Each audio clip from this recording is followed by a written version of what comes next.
जय श्री श्याम दोस्तों, श्याम गुरुकुल पॉइंट में आप सबका हार्दिक स्वागत है। दोस्तों आज अपन बात करेंगे ESOP।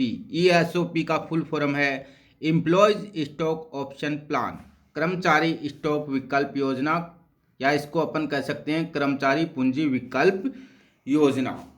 अब देखिए क्या होता है, इसमें क्या होता है कि जो कंपनी के कर्मचारी है, कंपनी के अधिकारी है और कंपनी के जो संचालक है उनको अंश जारी किए जाते हैं। और अंश कैसे जारी किए जाते हैं? जो बाजार मूल्य और जो उचित मूल्य होता है शेयर्स का, उससे कम मूल्य पर जारी किए जाते हैं। ये इसलिए किया जाता है ताकि जो कंपनी के कर्मचारी है वो कंपनी में टिके रहे लंबे समय तक, कंपनी को छोड़ के न जाए। तो कंपनी का जो रोटेशन होता है कर्मचारियों का, उसको रोकने के लिए और कर्मचारियों को खुश करने के लिए ये शेयर्स इशू किए जाते हैं। और ये क्या होते हैं? मार्केट वैल्यू और फेयर वैल्यू होती है, उससे कम मूल्य पर कर्मचारियों को जारी किए जाते हैं। तो देखिए, एक कंपनी अपने संचालकों, अधिकारियों, कर्मचारियों को भविष्य की तिथि को बाजार मूल्य या उचित मूल्य से कम पर अंशों के अभिदान के लिए विकल्प प्रदान करती है। कोई भी कर्मचारी अभिदान के अधिकार का प्रयोग कर भी सकता है और नहीं भी। यहाँ पे देखिए विकल्प लिखा हुआ है। विकल्प का मतलब है कर्मचारियों को विकल्प दिया जाता है कि आप चाहो तो ये शेयर्स खरीद सकते हो, या आप नहीं चाहते हो खरीदना तो आप मना भी कर सकते हो। इसलिए इसमें एक विकल्प दिया जाता है।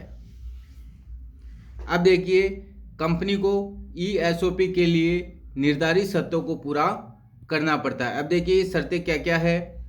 ये अंश है पहले से जारी अंशों के वर्ग के ही होने चाहिए, और इन अंशों को जारी करने से पहले विशेष प्रस्ताव पारित किया जाना चाहिए। जारी करने की तिथि व्यवसाय शुरू करने के 1 वर्ष से कम नहीं होनी चाहिए, यानी कि आपको व्यापार करते हुए 1 साल हो गया हो तब आप ESOP के तहत शेयर्स इशू कर सकते हो। ये अंश सेबी के नियमों के अनुसार जारी किए जाते हैं यदि अंश सूचीबद्ध है। सूचीबद्ध यानी कि लिस्टेड शेयर वो होते हैं जो स्टॉक एक्सचेंज में क्या हो, लिस्टेड हो, वो शेयर सूचीबद्ध कहलाते हैं। आगे देखिए, अंशों का निजी निर्गमन, यानी कि जब जनता में परिविवरण जारी नहीं किया जाता है तो वो क्या कहलाता है? अंशों का निजी निर्गमन कहलाता है। ऐसा निर्गमन जो सार्वजनिक निर्गमन नहीं है, यानी कि जो जनता को अभिदान करने के लिए आमंत्रित नहीं किया गया है, बल्कि अंश चुने हुए व्यक्तियों या व्यक्तियों के समूह को निर्गमित किए जाते हैं, अंशों का निजी रूप से निर्गमन कहलाता है। अब देखिए, अपन देखेंगे अवरुद्ध राशि द्वारा समर्थित आवेदन, application supported by block amount, इसको बोलते हैं एस्बा। एस्बा क्या है? देखिए पहले क्या होता था, जो भी विनियोजक इन्वेस्टर्स है वो जो शेयर्स खरीदता था तो कंपनी को एक चेक देता था, फिर चेक से कंपनी के खाते में राशि जाती थी। अब मान लीजिए अधिअभिदान हो गया तो कंपनी को वो राशि इन्वेस्टर्स को वापस लौटानी होती थी, तो कंपनी भी एक चेक बनाती है और उस चेक को इन्वेस्टर्स को बेचती थी। तो इस प्रोसेस में काफ़ी समय लग जाता था। तो अब सेबी ने क्या किया, सेबी ने एस्बा लागू कर दिया, सभी कंपनियों के लिए ये अनिवार्य कर दिया। अब जो भी कंपनी मार्केट में IPO लाएगी वो एस्बा द्वारा ही पेमेंट लेगी। एस्बा में क्या होता है, जो इन्वेस्टर्स का जो बैंक अकाउंट होता है उसमें से कुछ राशि ब्लॉक कर दी जाती है। जितने के लिए आवेदन किया है, जितने रुपयों के लिए आवेदन किया है, जितने रुपयों के आपने शेयर्स खरीदे हैं, उतनी राशि बैंक ब्लॉक कर देता है। जैसे कि आपके खाते में 2 लाख पड़े हैं और आपने 50,000 रुपये के क्या खरीद लिए, शेयर्स खरीद लिए, तो बैंक क्या करता है, आपके अकाउंट में से जो 50,000 रुपये है उसको ब्लॉक कर देता है। ये राशि आपके खाते में रहती है, बैंक के पास ही रहती है, लेकिन ये कंपनी के खाते में नहीं जाती है। लेकिन कंपनी के खाते में कब जाएगी? जब कंपनी ये शेयर्स इन्वेस्टर्स के को अलॉटेड कर देती है। जब जैसे ही कंपनी अलॉट करती है, बैंक क्या करता है, ये 50,000 रुपये की राशि इन्वेस्टर्स को क्या करेगा, डेबिट करेगा, और कंपनी के खाते को क्या करेगा, क्रेडिट कर देगा। लेकिन यदि कंपनी अंशों का आवंटन नहीं करती है इन्वेस्टर्स को, तो बैंक क्या करेगा, ये जो 50,000 रुपये की राशि ब्लॉक है उसको फ्री कर देगा। तो यही क्या है, एस्बा है। इससे क्या होता है कि इन्वेस्टर्स के पास राशि वापस पहुंचने में समय नहीं लगता है। इसी वजह से क्या लाया गया, सेबी द्वारा एस्बा लाया गया। अब देखिए, एस्बा सेबी द्वारा विकसित एक प्रक्रिया है जिसके द्वारा प्रतिभूतियों के आईपीओ, इनिशियल पब्लिक ऑफरिंग और आधिकारिक निर्गमन के अभियान के लिए आवेदन किया जाता है। इस विधि के तहत आवेदक किसी निर्गमन के अभियान के लिए बैंक को आवेदन राशि के लिए अपने बैंक खाते को अवरुद्ध करने के लिए अधिकृत करता है।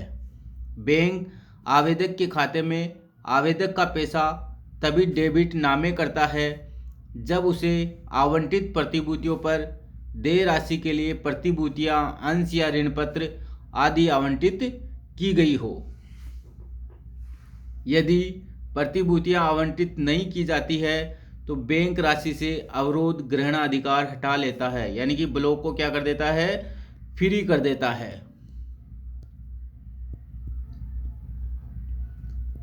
एस्बा आधारित आवेदनों के अंतर्गत आवेदन की गई प्रतिभूतियों पर देय आवेदन राशि बैंक द्वारा अवरुद्ध की जाती है, अर्थात यह आवेदन की गई प्रतिभूति की राशि पर एक ग्रहणाधिकार के रूप में देय होती है। कंपनी द्वारा प्रतिभूतियां आवंटित करने के बाद बैंक आवंटित प्रतिभूतियों पर देय राशि से आवेदक के बैंक खाते को डेबिट नामे करता है और शेष राशि से ग्रहणाधिकार हटाता है। अब देखिए, डीमैट अकाउंट क्या होता है।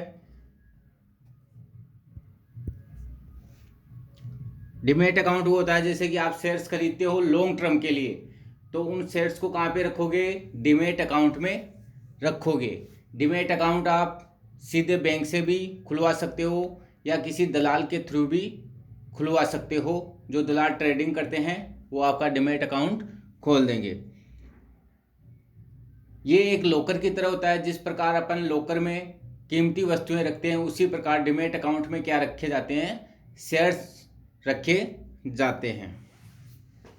तो देखिए, एक विनियोगकर्ता अपनी प्रतिभूति को भौतिक प्रमाण पत्र के रूप में या इलेक्ट्रॉनिक रूप में रख सकता है। अपनी प्रतिभूति को भौतिक प्रमाण पत्र से इलेक्ट्रॉनिक फॉर्मेट में परिवर्तन कराना या रखना डिमेट्रिलाइजेशन कहलाता है, जिसे संक्षिप्त में क्या कहते हैं, डीमैट कहते हैं। तथा जिस खाते में वह प्रतिभूति रखी जाती है उसे डीमैट अकाउंट कहते हैं। अब देखिए, अपन बात करेंगे स्वेट इक्विटी अंशों का निर्गमन। तो स्वेट इक्विटी अंश है वो भी क्या किए जाते हैं, कर्मचारियों को निर्गमित किए जाते हैं और ये बट्टे पर जारी किए जाते हैं और नगद के अतिरिक्त अन्य प्रतिफल के लिए जारी किए जाते हैं। तो देखिए, ऐसे समता अंश जो किसी कंपनी द्वारा अपने कर्मचारियों या संचालकों को बट्टे पर या नगद के अतिरिक्त अन्य प्रतिफल के लिए जारी किए जाते हैं, स्वेट इक्विटी अंश कहलाते हैं। नगद के अतिरिक्त अन्य प्रतिफल से क्या तात्पर्य है,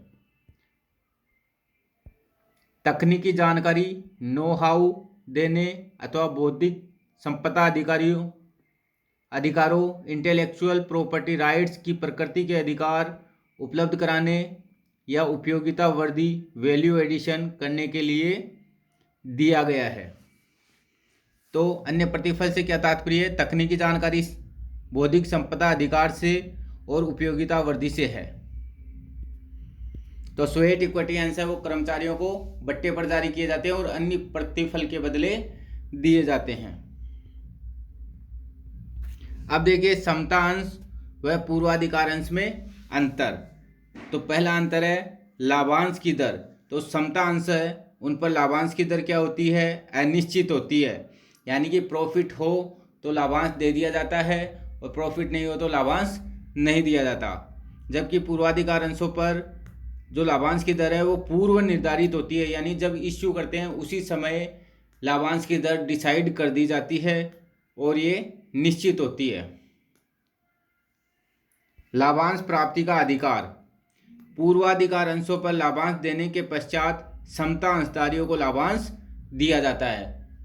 तो पहले पूर्वाधिकार अंशधारियों को दिया जाएगा, उसके बाद में किसको दिया जाता है? समता अंशधारियों को।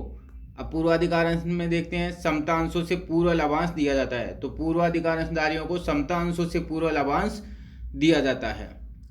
अब शोधन के आधार पर अंतर देखते हैं। जो समता अंश होते हैं वो क्या होते हैं? अशोधनीय होते हैं, जबकि पूर्वाधिकार अंश है वो कंपनी के जीवन काल में निश्चित अवधि के बाद क्या होते हैं? शोधनीय होते हैं, यानी कि 5 वर्ष, 10 वर्ष, 15 वर्ष, 20 वर्ष। 20 वर्ष में तो इनको शोधन करना ही होता है। बकाया लाभांश। अब देखिए, यदि किसी वर्ष लाभांश घोषित नहीं किया जाता है तो आगे के वर्षों में इस बकाया लाभांश का भुगतान नहीं किया जाता है। तो समता अंशों पर बकाया लाभांश नहीं होता है, जबकि संचय पूर्वाधिकार अंश होते हैं उन पर बकाया लाभांश का भुगतान किया जाता है। स्वामित्व के आधार पर अंतर देखेंगे। समता अंशधारी कंपनी के वास्तविक स्वामी होते हैं, जबकि पूर्वाधिकारी अंशधारी स्वामी नहीं कहलाते। परिवर्तनीयता के आधार पर अंतर देखिए। समता अंश होते हैं वो क्या होते हैं? अपरिवर्तनीय होते हैं, यानी कि इनका परिवर्तन नहीं किया जा सकता, जबकि पूर्वाधिकार अंशों को समता अंशों में परिवर्तन किया जा सकता है एक निश्चित अवधि के बाद। पूंजी के आधार पर अंतर देखिए। समता अंशधारियों को पूर्वाधिकार अंशों के बाद पूंजी वापस की जाती है, जबकि समापन पर पूर्वाधिकार अंशधारियों को समता अंश पूंजी से पहले पूंजी वापस की जाती है। अर्थात करने का मतलब है, पहले तो पूर्वाधिकार अंशधारियों को राशि लौटाई जाएगी, उसके बाद में समता अंशधारियों को राशि लौटाई जाएगी। अब मताधिकार के आधार पर अंतर देखते हैं। समता अंशधारियों को मताधिकार होता है, यानी कि ये वोटिंग पावर होता है इनके पास, जबकि पूर्वाधिकार अंशधारियों के पास वोटिंग पावर नहीं होता है।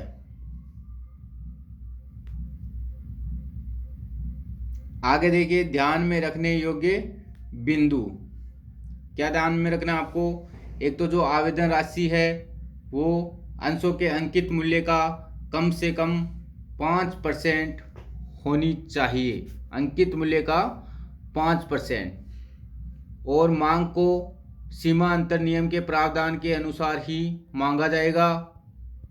यदि कंपनी में अंतर नियम नहीं है तो सारणी ए में दिए गए निम्न प्रावधान लागू होंगे। देखिए, 2 मांगों के मध्य 1 महीने का अंतराल होगा। अंशधारियों को राशि के भुगतान के लिए कम से कम 14 दिनों का नोटिस दिया जाना चाहिए, यानी कि यदि किसी अंशधारी की बकाया मांग है तो ऐसे नहीं कि बकाया होते ही दूसरे दिन ही आपने हरण कर लिया, पहले उसको नोटिस जारी किया जाएगा 14 दिन का, और उसके बाद में ही उसके अंशों का हरण किया जाता है। मांगी गई राशि अंशों के अंकित मूल्य का 25% से ज़्यादा नहीं होना चाहिए। जो आप कॉल्स मांगते हो वो अंकित मूल्य के 25% से ज़्यादा नहीं होनी चाहिए। आगे देखिए, समान श्रेणी के सभी अंशों पर मांग को एक समान आधार से मांगा जाएगा।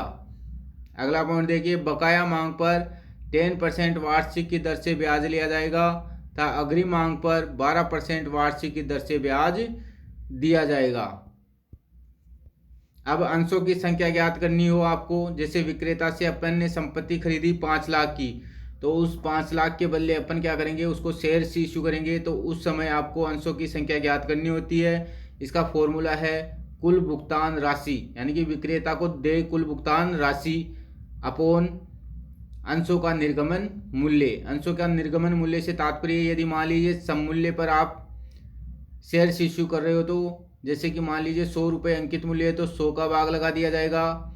यदि प्रीमियम पर है, 10 रुपये प्रीमियम पे है, तो इसमें 110 का भाग लगाया जाएगा। यदि मान लीजिए कि 10 रुपये बट्टे पर है तो इसमें कुल भुगतान राशि में 90 का भाग लगाया जाएगा।